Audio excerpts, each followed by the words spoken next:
for many times I've been like the only black person in the room. Many times. And you know you're the black person in the room.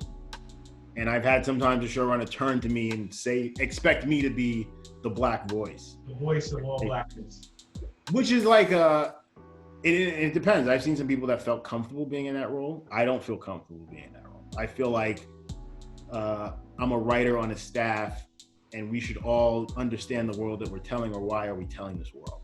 But you do have to be cognizant and aware of the fact that some people are recognizing that they might be tone deaf and they need someone to help out in a situation. Because I'll tell you a situation I saw that was really tone deaf and weird. I was in the room and at one point there was a pitch on the table about the character was Puerto Rican and they were talking Spanish to another character, and that the pitch was that they were going to relate to this person as a fellow immigrant.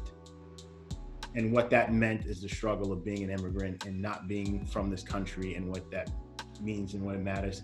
And I remember hearing this and I was like, this can't be right. And as they continued talking, at some point I was like, all right, I got to say it.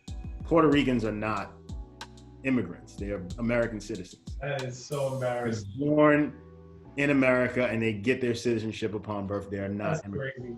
And the black guy is telling us this. You know what I'm saying? Like, you're not no more Latin in the conversation. You know, but go ahead.